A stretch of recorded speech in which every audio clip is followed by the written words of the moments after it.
Today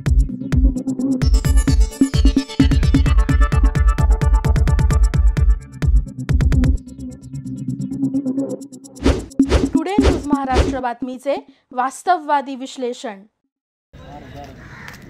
मी महाराष्ट्र राज्य जनहित शेतकरी संघटना संस्थापक अध्यक्ष प्रभाकर भैया देशमुख। माझ्या ह्या मोहोळ तालुक्यामध्ये सोलापूर जिल्ह्यातल्या अक्षरशः गेल्या मे महिन्यात कधी 50 वर्षात पाऊस पडला नाही, पण रखरखत्या उन्हात हा मे महिना असतो।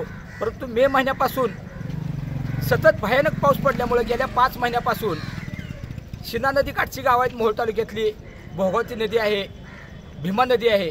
या नदीकाठच्या गावोगावच्या शेतकऱ्यांच्या पिकांची फळबागेची वाट लागलेली आहे आणि अक्षरशः इतर गावे सुद्धा आहेत। पेनूर असो, पाटकुला असो, टाकळी, तांबोळे, सौंदन, आडेगाव, कामती कुरुल भाग, इकडं नरखेड भाग असो, अनगरवाडे असो, कामते असो, तर ह्या सगळ्या गावोगावच्या खंडाळी पापरे असो, ह्या शेतकऱ्यांची वाट लागलेली आहे। नदीला पूर आला आहे ते तर शेतकरी 200% महत्त्वाचे आहेत, परंतु नदीकाठची गावं नसणारे सुद्धा त्याच्याकडे थोडं दुर्लक्ष होतं काही शासनाचं असं मला वाटतंय। कारण मी तलाट्यांना, मंडळाधिकाऱ्यांना फोन लावले बऱ्याच मोहोळ तालुक्यातल्या, तर त्यांनी म्हणले वरून अजून आदेश काय आम्हाला आलेला नाही पंचनामे करण्यासाठी। तर राज्याचे कर्तव्यदक्ष मुख्यमंत्री देवेंद्रभाऊ फडणवीस साहेब आणि जिल्ह्याचे पालकमंत्री आणि आदरणीय उपमुख्यमंत्री तथा अर्थमंत्री अजयदादा पवार साहेबांनी प्रत्यक्ष मोहोळ तालुक्याला भेट दिली आहे। तर त्यांनी जाहीर केलेलं आहे की कुठलाही निकष न लावता सरसकट शेतकऱ्यांची नुकसान भरपाई त्यांच्या खात्यावर जमा करावी आणि हेक्टरी पिकाची नुकसान भरपाई आम्ही 1 लाख रुपये मागतोय आणि हेक्टरी फळबागेची नुकसान भरपाई 1.5 लाख द्या।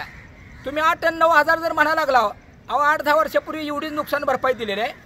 त्या टायमाचा 1846 आणि 1919 खताचं पोत्याची किंमत बघा, आज त्याची किंमत 10 पट 15 पट वाढलेली आहे। 1819 रुपयाला 1840 असो किंवा 1919 असो किंवा इतर फवारणीची फळबागेची पिकं असो, याची तफावत बघून शासनाने योग्य निर्णय घ्यावा, शेतकऱ्याला मारू नये माझ्या। आणि अक्षरशः नरखेड गावात असो, तुमचं तिऱ्या असो, इकडचा भाग असो, आष्टे, बोहरे, इतर गावं, लांबुटी, शिरापूर, या गावात काही घरांनी पाणी गेलेलं आहे। त्या घरांना नुकसान भरपाई, त्यांचा धान्य भिजलेलं आहे, किराणा बाजार असो, टीव्ही असो, फ्रीज असो, नुकसान झालेलं आहे। त्याची तातडीची मदत शेतकऱ्यांना 50,000 रुपये द्यावी आणि त्यांची नुकसान भरपाई दिवाळीच्या आधी 8 दिवस त्या शेतकऱ्यांच्या खात्यावर आमच्या या जनहित शेतकरी संघटनेच्या वतीनं आता माननीय कर्तव्यदक्ष तहसीलदार साहेब सचिन मुळीक साहेबांना प्रत्यक्ष भेटून दिलेलं आहे। मुख्यमंत्री, कृषीमंत्री, पालकमंत्र्यांना मेलद्वारे आम्ही कळवलेलं आहे आणि या बाबतीत माननीय स्वतः जिल्हाधिकाऱ्यांनी, आशीर्वाद साहेबांनी लक्ष घालावं आणि या कष्टकरी शेतकऱ्यांना न्याय द्यावा आणि सरसकट कर्जमाफी शेतकऱ्यांना द्यावी, विद्यार्थ्यांची फी माफ करावी आणि मोहोळ शहरामध्ये जे लोकशाही हॉटेलजवळ खड्डा पडलेला आहे मोठा, त्या हायवे रोडवर नेताना गाड्या फसताच खड्ड्याचा अंदाज लागत नाही, तिथं सुद्धा माननीय तहसीलदार साहेबांनी नॅशनल हायवेच्या अधिकाऱ्याला लेखी आदेश करून ते तातडीनं खड्डा भरून घेऊन तिथं डांबरीकरण करावं। या मागण्यांचं निवेदन आदरणीय तहसीलदारांना आता प्रत्यक्ष शेतकरी आणि कार्यकर्त्यांनी आम्ही दिलेलं आहे। या बाबतीत त्यांना 10 दिवसाची मुदत देतोय। 10 दिवसात जर तातडीनं हे पंचनामे राहिलेल्या गावांचे आणि निकष न लावता सरसकट जाहीर केलेल्याप्रमाणे ही करावं, अन्यथा मोहोळ तहसील कार्यालयासमोर 6 तारखेला सोमवारी 11 वाजल्यापासून बेमुदत धरणे आंदोलन छेडून आम्ही शासनाला जाब विचारल्याशिवाय गप्प बसणार नाही, याची दखल शासनाने घ्यावी। शेतकऱ्यांची नुकसान भरपाई मिळालीच पाहिजे, शेतकऱ्यांच्या नुकसान भरपाई मिळालीच पाहिजे। एका जनावराला 80,000 रुपये नुकसान भरपाई मिळालीच पाहिजे, एका जनावराची 80,000 रुपये नुकसान भरपाई मिळालीच पाहिजे।